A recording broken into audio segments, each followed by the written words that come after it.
Hey, what's up, everybody? It's that guy, Skimpy, and this is Tackle Talk with Skimp, where I'm going to be interviewing a bunch of different bait makers, whether they pour jigs or pour plastics or make swim baits or airbrush or modify molds or even making molds. Anything that has to do with bait making and tackle, I want to talk about it.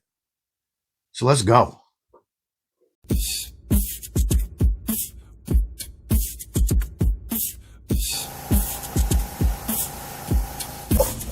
Oh my God! Look at it.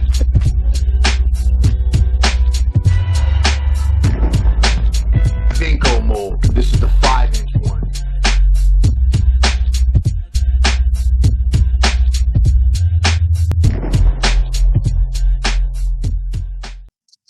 All right. Well, we're just going to jump right into it. Question number one is, what is your name and where are you from? My name's Billy Cody. I'm originally from Tell City, Indiana. Okay. Which is in between Evansville and Louisville, Kentucky, right on the Ohio River. But I've lived in Evansville, Indiana for 24 years, I think. So my hometown's Tell City. That's where I call home. But my residence is in Evansville, Indiana. That's where our business is out of also. So. All right.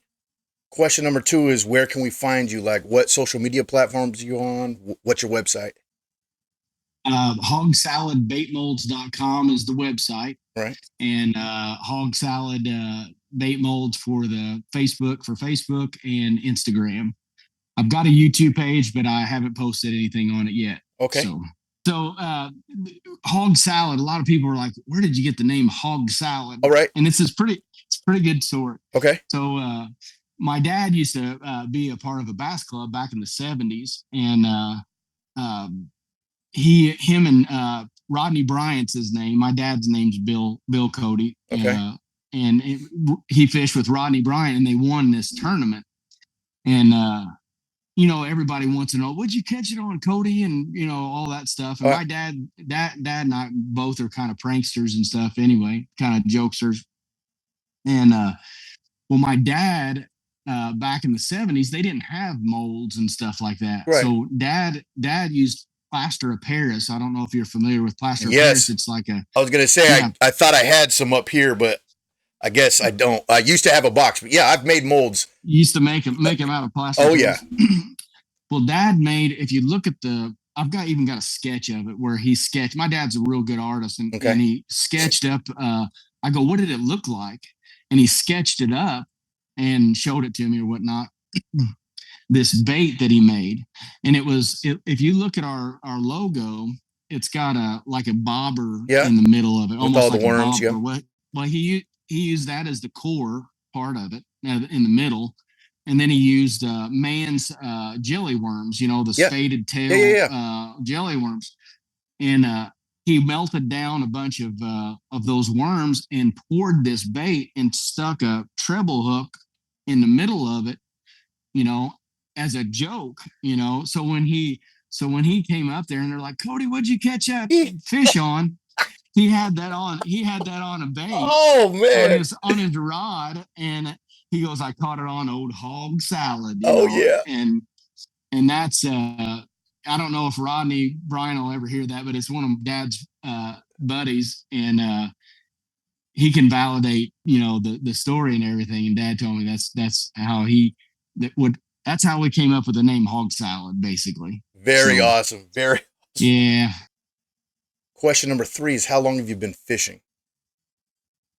I think I don't remember how long. I can remember I was probably 7 or 8 years old. All right. When my dad took me fishing, but I'm sure he took me before that to try to get me. My dad's always been a fisherman and outdoorsman, and he probably did it before then, but that's the earliest that I could remember, going to Alberdine Lake right above our house, walking about half a mile, 2 mile, to half a mile to a mile up a real steep hill to go there about every other day. We went up there. So yeah, I was little, when you could ride a bike and not have to worry about just come home at dark after the street light turns on, Exactly. Yeah. All right. Question number 4 is, would you rather fish for a smallmouth or largemouth bass? And a bonus question, what is What is the largest you've caught? My largemouth for Indiana, there are smallmouth in the river. I've caught smallmouth. I've not caught any big ones, maybe 2.5 pounders smallmouth, but largemouth for sure. You know, we've got some good lakes here. Locally, I've caught a 6.5 pounders. My big one, that's pretty decent size for southern Indiana. And but I've been to Florida and I've caught an 8 pounder, but it was kind of cheating. We were using big shiners, big 12-inch shiners on bobbers and stuff like that. It was almost like crappie fishing. So I don't really count that as PB, but my PB, I would say with artificial bait is a 6.5 pounder here in southern Indiana. Gotcha. I'm gonna be honest. I would still count it, man. I mean, you caught it, right? So I would count it. Yeah, for sure. But it kind of was cheating a little bit, but it's all right. Question number 5 is, what got you started making molds? Well, it's a little bit of a long story, but I'll trim it down. Okay. Over COVID, you know, we didn't have any, you know, we were kind of locked down in our house and whatnot. And I've got a engineering background, and I do CAD work and stuff on from home. You know, that's what I did for a living. And I saw a video online on YouTube, and I said, well, heck, I've got CNC machines out in my garage, and I'll just design one up, you know, and do that. And I ordered some plastisol. I made the mold, you know, because I've made many molds in the past, not bait molds, but molds for carbon fiber molding and things of that nature. And long story short, I made an injector, machined an injector and everything, just because we didn't have anything else to do, and got into doing that, and made a Cinco mold, basically like a stick bait. Yeah. And posted it on a group on Facebook, and people started reaching out to me and asking me if I'll make them a mold. And I did some custom stuff for people. And Eric Gilly was a big reason why we started doing it, because I had no idea that there was a need for that, or a want, for bait mold making and lure making and stuff. I just wasn't introduced to making baits and stuff like that. Right. But that's kind of how we got started doing it, is over COVID, with not having anything to do other than work, from home. Right. Kind of deal with my kids and stuff. So.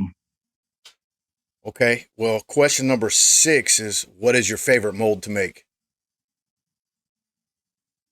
My favorite, I like all of them, really. Right. My favorite's probably the Moondog or the Old Buzzard. Yep. Because on both of them, I catch the heck out of fish, and all my a lot of my customers can validate those two baits. But my favorite one is the Moondog, and the Old Buzzard's named after older, almost like a dad to me. Okay. And the Moondog is one of my best friend's nickname. His name's Moondog, so I named it after him. So that's awesome. Has a little bit of meaning behind it. So yeah. But that's my favorite one to make, probably because I catch the heck out of the fish with it. So okay. On the opposite side, what mold do you hate to make? Like, what's the most pain in the butt mold to make? It's not really a pain in the butt. It's just the gilly. The gilly is probably just a regular gilly, not the gilly shad, but the gilly. Okay. Because it's got deep grooves and right. and you break tools and stuff like that. That's why you probably don't see a whole lot of mold makers making deep grooved ribbed baits, because you go through a lot of tooling, and it can be a real pain sometimes. But we've got it dialed in where it takes a little bit longer, but it really looks nice when it's done. So that's probably the one that I don't hate any of them, but that's probably the most painful one to do, I guess. Okay. So number 8 is, what is some good advice for a beginner picking out a mold? Yeah, I thought about that, and it's something that we don't make yet, but I would, if I were a beginner bait maker, my go-to would be an inexpensive, like a swim bait open pour mold. Okay. Where a guy doesn't have to buy an injector, because injectors are kind of, they're pretty expensive. Yeah. And he can buy a measuring cup and a yard sale microwave, just to test it out to see if they like it. That's, you get an injector, you're a couple $100, $150 on the cheap. And I would say that would be, if I were starting out, that's what I would suggest a new bait maker. Yeah. All right. Well, question number 9, is there anything special you've been working on? And can you show me some of the molds? Yes. I'm working on a swim bait mold. It's kind of in the prototype stage. I kind of did I'll show you one of the molds on it. I do all my prototype stuff in just a single cavity or whatnot, but I'm just going to give you a little. It's a swim bait mold. This is a 6.3. This is a pretty large swim bait mold, but I got a picture of it. I've got different sizes and stuff. These aren't in stone, but these are you can kind of see. I don't know if you can see it on your end, but that's just the start of it. I've got some work to do on the profile and doing detail and stuff like that. It's kind of, I wanted to make sure it swam well and everything, and I've taken it a bunch of different places just to see if it swims well, and then I'll put the detail into the body and in the different features and things that I want to put on it. But it's not there yet. But that's one bait I've been working on. So another, if you want to, I don't know if you're familiar with my molds, but this is the Moondog 3.1. I don't know if you can see it or not. I can see it. Yeah. It's kind of reflective, a little bit too shiny, but we put our logo and stuff on the outside of it. Let's see, on the outside of it, and then we put like top and bottom and stuff, engraving on the outside of it too. So, and then this is the Gilly bait mold that this is our most popular one, because there's nothing out there like that really that people are doing. And this is the Gilly. I don't know if you've ever seen it or not. Yeah. But the Gilly bait right there. And then this is the Moondog. Very cool. So I don't know if you can see it or not. And then we make some rib baits. This is called the Little Ditty, but it doesn't have anything to do with Diddy. I had one guy ask me, he goes, is there any correlation to Diddy? I was like, no. It's more on the lines of Jack and Diane and John Cougar Mellencamp. Little Ditty about Jack and Diane, kind of. That's where I came up with the name and that. So that's too funny, man. Yeah, I really did get an email with somebody asking that. And this is a Mohawk minnow. Yeah, it's got like a little mohawk on the top of the head and stuff like that, just to give it something a little bit differentiated, a little bit different than some of the forward-facing sonar stuff that's out there. So yeah. Okay, so I have a question, and it's not a question I sent you already, so sorry. Yeah. But how many? Okay, let's say you design a bait, and you're ready to start. How do you know? Do you have a formula to figure out like all the vent holes and all that? I mean, like, how many times do you have to make a mold before you get it right? Okay, that's a pretty easy one for me to answer. Okay. they never come out perfect the first time. Oh, Ever, never, ever they do. And if any mold maker or designer tells you that, they're lying. Okay. They're lying big time. So I've got some that just will not vent that I've designed, and I've tried them sideways and vertical and everything. A lot of them are harder with the individual sprues, like vertically or whatnot. Okay. Sometimes you get some air bubbles and stuff that just migrates the air bubble straight up, and it migrates in the head and stuff like that. But yeah, I mean, I've got some molds that I've shot or made individual molds with different venting and different, even changing features, draft angle and different things like that, so that the air can get to the vents. Yeah. I've got some that I've done probably 6, 8, 9 different molds just before you finally like, man, finally I got it where it shoots good.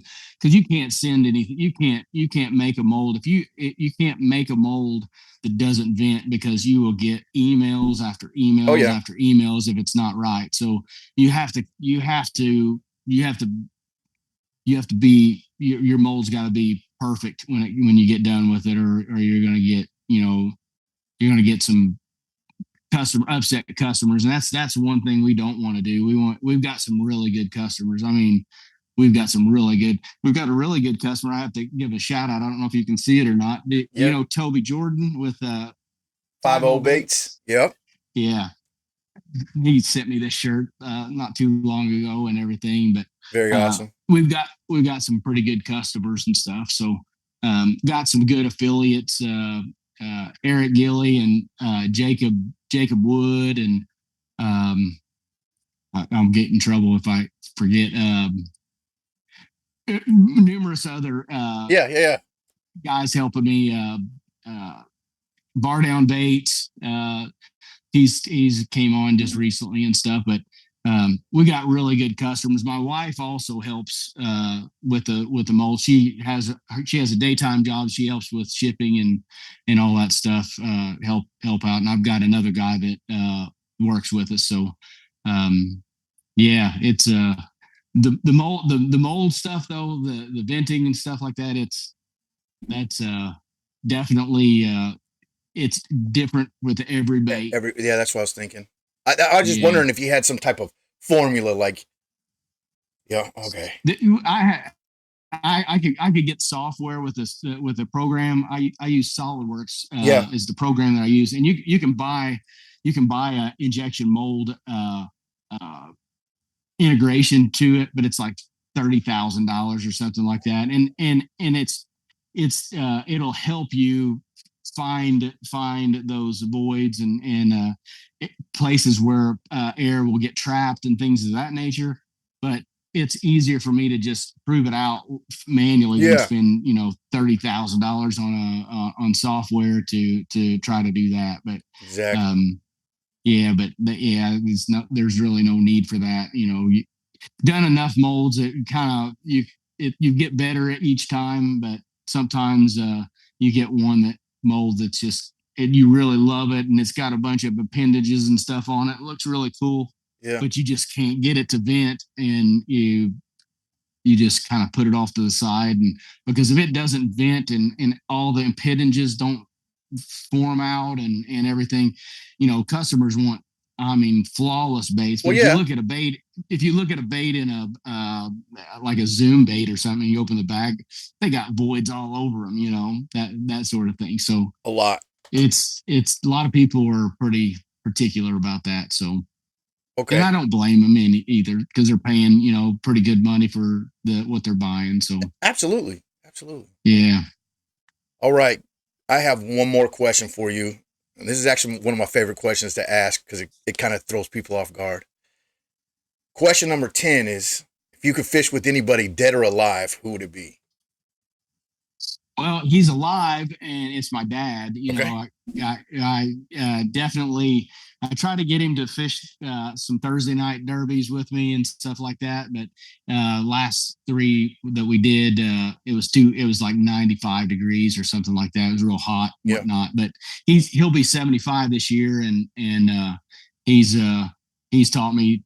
We bow hunted together for many years, you know, until he kind of hung it up, and fished since I was young, and Yeah. we tournament fished and everything, and he would definitely be, you know, he'd be my one to go to, my go-to Awesome. guy. So Awesome. for sure.